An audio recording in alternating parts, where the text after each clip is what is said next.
Hey, fifth graders, I hope you had a really good Labor Day weekend and you had time to rest. I know it's been crazy learning all the virtual stuff. We miss you guys and we hope that you can come and join us soon. We have lots of new people in our class and it's just not the same without some of you.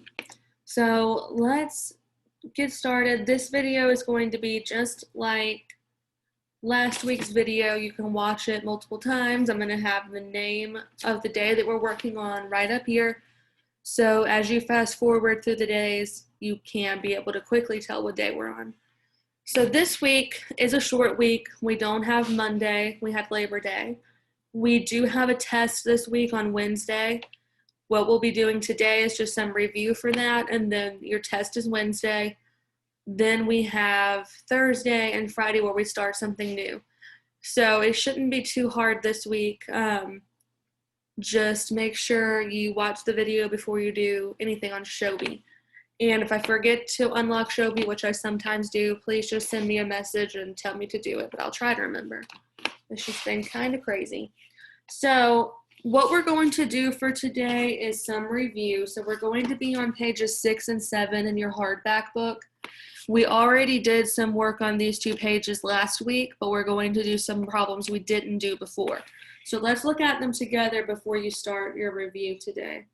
So we're going to look at number 6, 7, 9, 10, 21, and then page 9, numbers 29 and 30. There weren't a whole lot for me to pick from on 6 and 7 for review, so that's why you're going to do page 9 as well. So get to those pages real quick in your book, pages 6 and 7, and let's look at them together before you start. They're pretty easy. I just want to make sure you're able to pay attention to the directions first. So for numbers 6 and 7, you write those in expanded form, and that's where you stretch it out. You do the addition. If you don't want to do it with the let's say it's like this, 1 times, oops, hold on, I did that backwards. If you don't want to do it like this, 6 times 1,000, you can also just put 6,000 plus the next thing. It shows you both ways in the book. I do not care which way you do it. If it's quicker for you to do it without the multiplication in parentheses, you can do it that way. It doesn't matter whichever way you want to do it. For number 9 and 10, you're writing the number name. So they give you standard form and numbers. You write the number name for that one. I'm not taking off spelling right now, but just make sure you do have your commas in the right place and your dashes in digits, or sorry, words like 60-4. Anything like that, you do need to have your dash in between your hyphen. Skip on over to 21. This one's real simple. It gives you the California population in 2015 off to the side near the map, and it wants you to write that number in words. So all you're doing for 21 is writing that number in words. Okay, then look at page 9. So flip over a couple. This is back to our powers of 10. So if you look at number 29 with me, as of June 2016, K233b is the youngest planet ever recorded outside the solar system. It is estimated to be only 5 to 10 million years old. Express 5 million and 10 million using powers of 10. So let me give you an example without giving you the answer for that one. If I wanted to express 6 million in powers of 10, first I need to actually write out 6 million. Then I would say 6 times 10 and count up my zeros. There's 6 zeros there. So 10 to the 6th would give me my answer. So you're going to do that with the numbers 5 and 10. So your answer would be 5 times 10 to the whatever power and 10 times 10 to whatever power. Okay? Pretty simple. 30. Graham is flying to attend an engineering conference. If Graham flies to the conference and back, how far does he travel? It gives you a little graph over to the side. So from home to the conference, he travels 8 times 10 squared miles. So you need to tell me how many 8 times 10 squared is. he has to travel that many back again. So if we were to do one similar to that, I'm going to erase this so I have some room. If I told you that he traveled 7 times 10 squared, I would put 7 and 2 zeros. So Graham would have to travel 700 miles to the conference. If he also has to travel 700 miles back, I need to add another 700. Then I would get 1,400 miles that he would travel. The zero is lagging just a little bit, not showing up on your screen. But it would be 1,400 or 1,400. That is not the answer to number 30 because they give you different numbers. But that's an example on how you would do number 30. Going back to Friday's work, if you did not do okay on those word problems, don't worry about it. Those are just a challenge to see how you can do. We did not take a grade for those. You do not need to worry about those at all. If you can do ones like we're doing here, then you're perfectly fine. You're not going to have anything like that on your test. So this is what you'll do for today, Tuesday. If you have any questions, let me know. These should be pretty simple, but just shoot me a message on here if you have any questions. So this will be the end of Tuesday's video.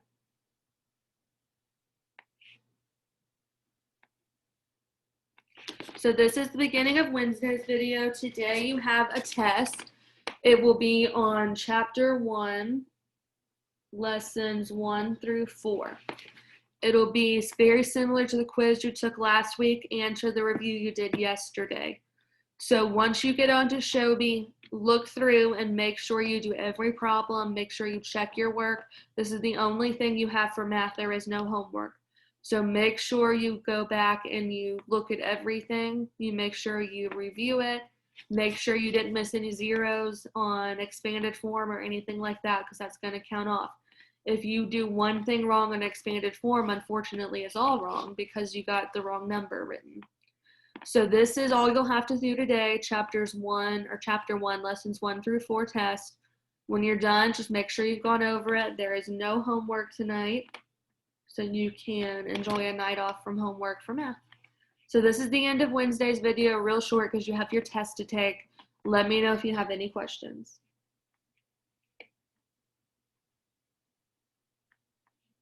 Okay, so this is Thursday's video. Today we're going to start something new, and it is really, really simple. Friday is going to be a little more tough, but if you pay attention to the video, you'll be able to do it.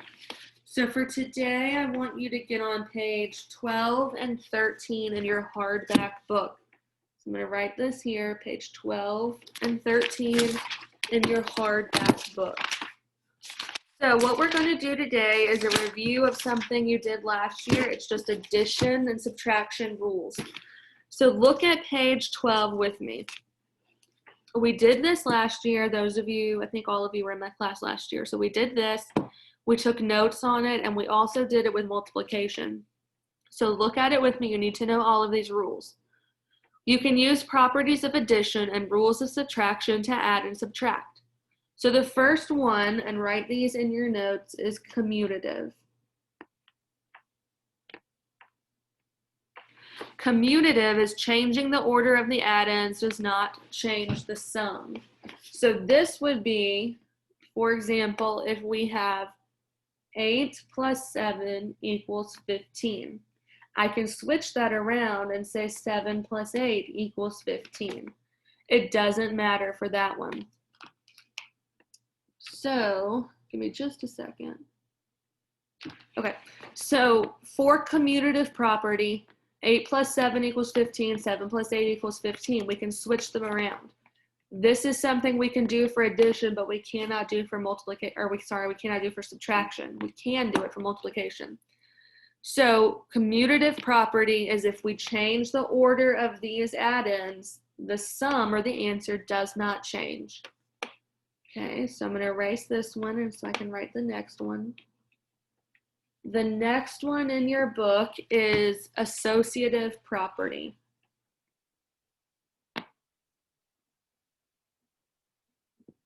So associative property is regrouping the addends does not change the sum.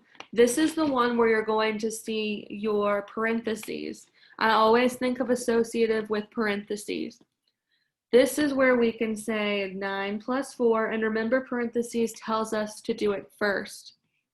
Plus 6 equals 9 plus 4 plus 6. It's the same numbers there. All I did was switch around my parentheses. So if we do 9 plus 4, we get 13. And then we add the 6. And it's the same thing as saying 9 plus 4 plus 6 is 10. Then both of those answers equal 19. So we get the same answer no matter where we put our parentheses, only for addition. This does not work for subtraction. So think associative and parentheses. We can change the parentheses. It doesn't matter where they go. Here I switched them from beginning to end. I still get 19 as my answer. Okay, the next one is identity. This one's a super easy one that everybody knows. And you do know all of these because we've gone over them, and they're just things that you know in your head already. You just may not remember the names of them. And you do have to know the names to study those. The last one for addition is identity. This means that anything plus 0 is that number. So if I have 23 plus 0, it still equals 23. And I can have 1,647 plus 0. It still equals 1,647. It doesn't matter what you add, what number you add to 0, it's going to stay that number. That's why it's called identity. It keeps the same identity no matter what when you add that 0. Okay, so that is how you do those two things. I do want you to know this. You do have to know an addend. Sorry, my handwriting's a little sloppy. Plus addend equals sum. So an addend is whatever two numbers you're adding together. The answer is your sum.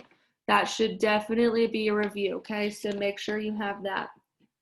So this is just addition. So now we need to move on to subtraction rules, and these are pretty simple. There's only a couple. And remember, these are things you know. I just want you to remember the names for them. Okay. All right, so rules of subtraction. When the minuend is equal to the subtrahend, the difference is 0. So the first thing you need to know is what a minuend and a subtrahend are. A minuend is the first number. You subtract the oops, let me erase that real quick. Subtrahend, and it equals the difference. So the way I remember that is minuend comes before subtrahend, because M comes before S in the alphabet. So think of it like you're putting that part in alphabetical order. That's how you can remember which comes first. M before S. So minuend minus subtrahend equals difference. Now remember, you cannot mix those two around. It has to stay that way. So what the first one means is I can do 34 minus 34 equals 0. So minuend minus subtrahend equals 0. So all you have to know is two numbers when you subtract the same number equals 0. When the subtrahend is 0, the difference is equal to the minuend. So I'm going to erase what I just wrote here, and I'm going to say that again and write it out. What I like to do is do blank minus blank equals blank to show you. When the subtrahend is 0, so that's right here, the difference is equal to the minuend. So when you have a 0 in the subtrahend spot, this number and this number are the same. So it's kind of like the identity property we just did for addition. Anything minus 0 is going to stay that same number. And the subtraction problems or rules don't have names like the addition ones do. You don't have to remember names. You just have to remember that something minus 0 equals the same thing. If I did 38 minus 0, it would still equal 38. And like I said, you guys know these. You've been doing these since kindergarten. And in the last one, it says when you find an unknown is where we put a question mark where we don't know what the answer is going to be. So if they give you something like 4 plus blank equals 11, basically you can think the opposite. So we can say, what is 11 minus 4? 7. So 7 plus 4 equals 11. Same thing if we have 11 minus blank equals 4. This time you can think, what is 11 minus 4? Or sorry, erase that from your head real quick. You'll think 4 plus what equals 7. Sorry. So you kind of think about it backwards. This plus 4 equals 11. So 11 minus 7 equals 4. Those are ones we did last year too. There's really no kind of rule for it except for thinking opposites. So let's look at what your classwork is going to be for today. These are pretty simple today. So classwork today, you're going to do page 13. Well, actually, it's page 12 through 13. You're going to start on page 12 and then move to 13. You're going to do numbers 1 through 5, 12 through 14, and 24. So let's look at those. On page 12, 1 through 3 has 2 parts to it. You need to tell me what number is missing and then what property of addition they used. There is no solving on this. You don't need to do any math on this. The number missing is you just look at whatever number is not there on the other side. And then you'll tell me what properties. Numbers 4 and 5, just tell me what the difference is. 67 minus 0 is what? 49 minus 49 is what? And that should be really, really quick to do for you. 12 through 14, you're finding the unknown. So they give you 12 plus what equals 21. So think 21 minus 12 equals what? And you're just going to find the missing number there. No adding, nothing, and just put the number. And then 24, it gives you a table and tells you that Jana ran these miles each day this week. Add up those miles and tell me how many miles she ran. So it's pretty simple. Homework is going to be workbook page 11. You do have homework tonight. Homework is workbook page 11. Okay? And I do want to remind you guys, if it says write about it at the bottom, do the write about it. I don't know if this one does, but please do everything on the page when it has a whole page here. All right, so that's the end of Thursday. If you guys have any questions, let me know.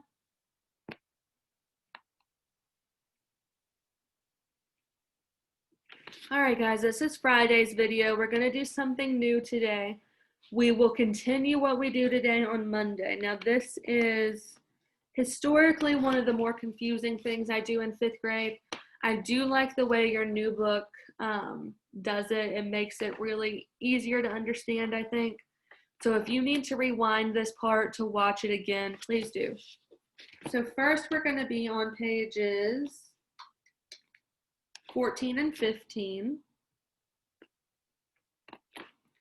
So get to pages 14 and 15. So look what it says at the top. We're going to be estimating sums and differences. Estimating is just a quick way to see about how much something is. You do it all the time when you go to a store. You kind of round up on a price to see how much it is going to be, pretty close to it. So what we're going to do and why it's confusing is it's called front-end estimation. When we do it with subtraction, it's super, super easy. When we do it with addition, it is easy, but there's 2 steps to it, and the second step kind of gives people trouble. So look at it with me on page 14. The table shows how many people visited Spruce Park one weekend. About how many people in all visited the park. About how many more visited on Saturday than on Sunday. So a couple words here. About tells us we're going to estimate. In all tells us we're going to add. And how many more tells us we're going to subtract. So we're going to do 2 things here with front end. You can use front-end estimation or rounding to make an estimate. So what we need to do is look at how many visitors we had for those 3 days. On Friday, we had 4,789. Saturday, we had 5,332. On Sunday, we had 3,781. Okay? So with front end, this is how we do it. Line them up just like that. It's called front end because you add the front digits. So I'm going to make my pen red here and I'm going to circle the front digits. They're going to be lined up just like that. If you have a number, I'm going to erase this for just a second to show you. Say this 3 wasn't here, then we would just make that a 0. Okay, so if you have one that does end up like that, you would just say it is a 0. Okay, so I circled my front numbers. When I add those, I get 12. So I'm going to make green to be my 12. When I add 4 plus 5 plus 3, I get 12. When we do front-end estimation, we have to do something called adjusting.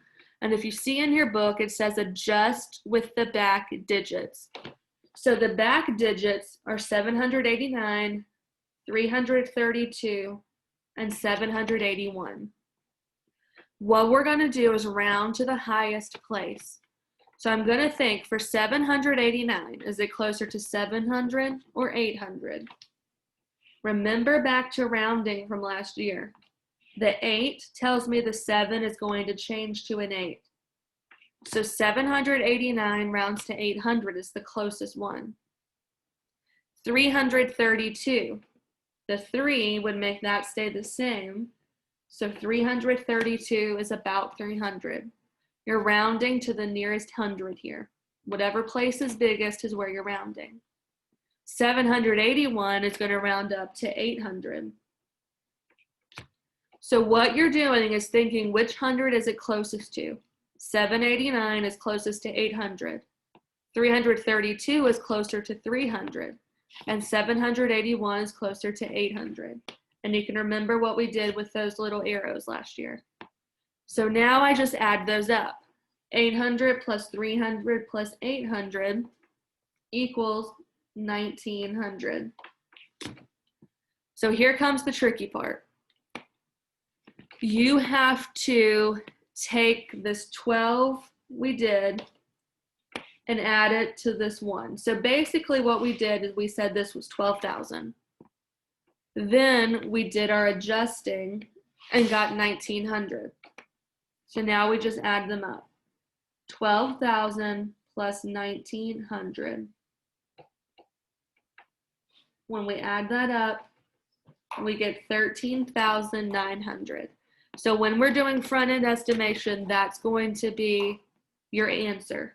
So it does have a couple of parts. First, you need to add the front numbers, then you adjust the back, and finally add those two together. So let's do another one like that because it is a little confusing. You guys do have a little bit of an advantage here because you can rewatch it multiple times, whereas the kids in class, they kind of get it once. They do have access to these two though, so it is a good thing for them to watch as well. And you can also pause me and go back if there's anything I lost you on. So let's do another one. Let's do something like 7,492 plus 3,061. Actually, change that 0 to a 2. So 3,261. And 1,984. Okay, so front end, the first thing we're going to do is add our front end numbers. 7 plus 3 plus 1. So 7, 8, 9, 10 plus 1 is 11. So I basically made this 11,000. I just put the zeros in to fill it in. Now I need to round my back numbers. So I'm just thinking whatever 1,000 it's closest to. So my 9 makes the 4 go up, so this is closest to 500. 6 makes the 2 go to a 3, So we round that to 300. And 8 makes this 9 go to a 10. Now look what we're doing here. The 8 makes the 9 round up to a 10, so we have 1,000. Okay? Then we add them. 0, 0, 5, 6, 7, 8. I get about 1,800. So then I go off to the side and I add my front digits, which was 11,000, to my back digits, which was 1,800. Then total, we get 12,800. So if we were to get a really good estimate of these, it would be about 12,800. Okay, so that's how you would do those. I'm going to do one more with you on this one that is a little bit different because you're going to have one like this on classwork. Then I'm going to show you subtraction and you're going to be so happy because it's so much easier. There is no adjusting, it's just the front numbers. It's a lot easier. And we'll do more of this next week, so if you don't get it totally today, it's okay.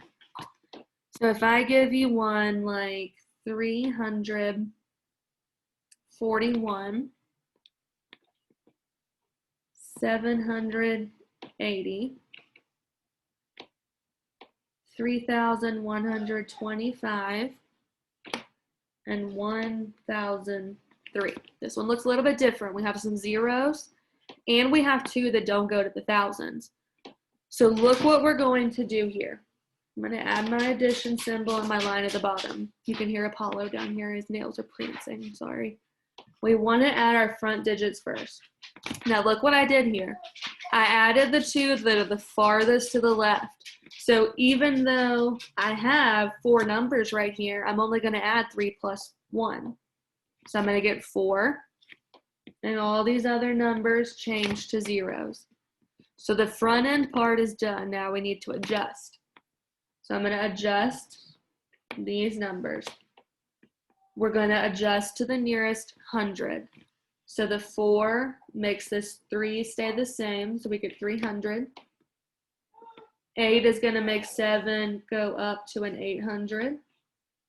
2 is going to make 1 stay the same, so it's 100. And 3 is not close to 100 at all, so it's going to be a 0. So we add these up. 8 plus 3 plus 1 is 12. So now we have to add 1,200 plus 4,000. So we go to the side, 4,000 plus 1,200. And we get 5,200. Okay, so watch this as many times as you need to. Once you get the hang of it, it gets a lot easier. You do need to remember rounding from last year, though. If you don't remember rounding, you need to do a refresh on that because the rounding part is a big part of this. Remember, 0 to 4, the number rounds down. 5 through 9, it rounds up.